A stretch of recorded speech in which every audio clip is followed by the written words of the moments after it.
So I'm here with Noah Ochs, who just topped fourth place at the Vegas Regional playing Superheavy Samurai. Before we get started, are there any shoutouts you want to give? Yeah, shout out to my sponsors and local card shop Baseball and Games. They've been sponsoring us for a little while. Shout out to my team, man behind the camera, Greg Nunez, my main testing partner, the rest of the team, Brandon Perez, Matt Chafin, Rigo Nunez. We all play together, talk tech choices, etc. And also want to dedicate this top to Rudy. Him and his wife actually own the card shop. They're the ones who started sponsoring us. Rudy unfortunately passed away a couple weeks ago, and he was just really, really good to our community. Did a lot of really good stuff for us and made the Yu-Gi-Oh community up here really strong. So this one was for him. Let's get into the deck profile. So it's pretty standard, just the 12 starters. I think you need all 12 of them. I was trying the just two wagon at one point, but the deck breaks too often as it is, so you just want to play all 12 because you need to see them to be able to start playing. The two Big Banky, I played two Soul Peacemakers yesterday. Um, I definitely think you need to play more than one, and there's also a strong argument for three. I thought two was fine, but definitely could possibly be bumped up to three. The Scales Booster and the Stealthy. Uh, all of these you have to play. I guess you can cut this. There's other options, but I still think this is really good, and that's all standard. One Regulus. I'm contemplating playing a second Regulus. I think opening Regulus is really strong. It's really good, and then in the grind game, if you use the second Regulus attach the other Regulus, like that Regulus technically has two negates, so I think it could be really good to play more than just one of that. I played the Gearbox and the Tunneler. Um, Yesterday, my one loss, I actually did brick on this package, game one and two, but I still think being able to draw two cards at the end of your combo is just too strong to cut it. There's definitely multiple times yesterday where I drew a second or third hand trap because of this, and just ending your hand with six cards, a couple hand traps plus your full board is like just too powerful. You never feel like you're gonna lose in those situations. Yesterday, I played two Fenrirs. In testing, this has been really good, but I actually never drew it, so it never came up yesterday. I don't know if I'd want to like cut it or not. I think it's really powerful, but I didn't need it yesterday at all. It never came up, and I did perfectly fine without them. For the hand trap lineup, the three droll, I think it's the most impactful. It's obviously really strong against this deck, but it's like not bad against pretty much any other deck. I didn't really see myself siding it out much. Three Gamma, the driver, three Ash Blossoms, three Effect Veilers, and then two Mourner and two Ogre. I was playing three Ogre, but I decided to cut it down because it's not that great in the Castira matchup, which is this deck's worst matchup and still the best deck. So I felt like it was going to be still have the most representation. I like the Mourners because you can use them under Shifter and in the draw phase, but I decided to play three Veiler instead of three Mourner because Veilers you can use multiples of, and I still think it's pretty important to let them waste the effect in the Kashtira matchup so they can't just reborn it off of birth and then still use the effect since you have to use this on summon. And then same thing in the mirror match when they this like you'd have to if you were to use it on Scarecrow, you'd have to use it on Summon, which I usually don't use this on Scarecrow anyways, but with the Scarecrow, you can hit it with Veiler, and they discard the cards, so they waste resources for it. So that's why I like Veiler a little bit more, and that's the main deck. It's 41. I definitely want to cut it down to 40.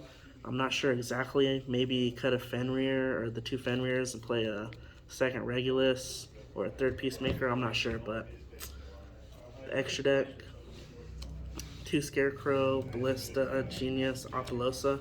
I feel like this is all really standard. You pretty much need all of this. Obviously, you don't need this if you don't play the Tunneler package and Gearbox, but I did. And then I played Unicorn and Access Code for my last links.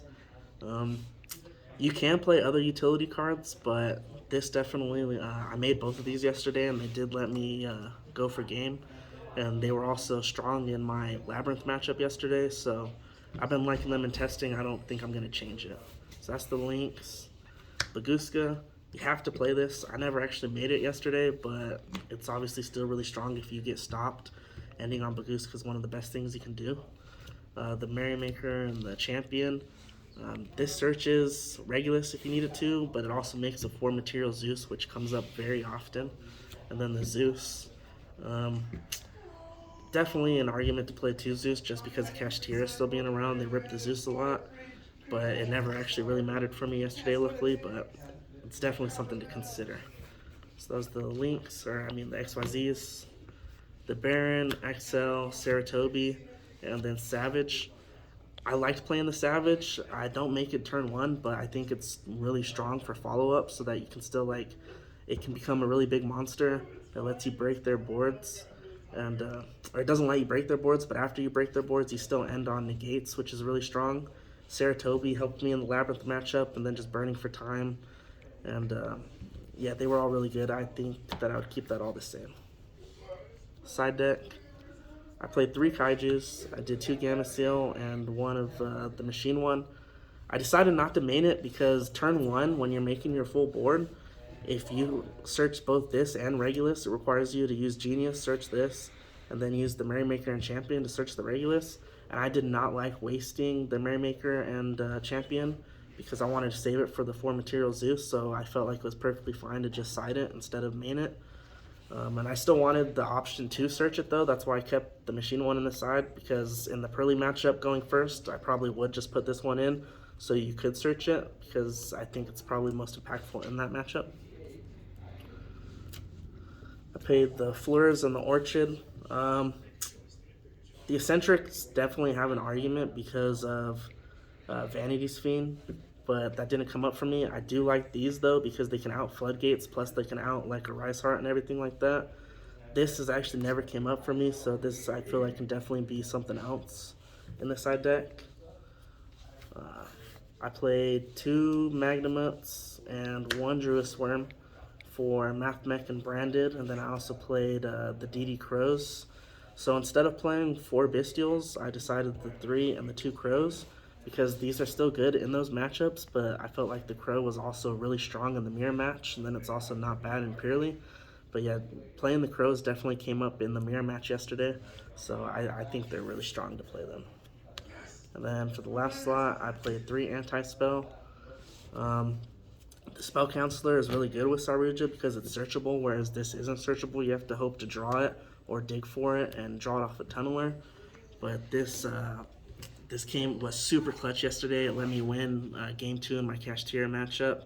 I pretty much just sat on this and Baron, and it let me survive for a few turns until I was able to start playing.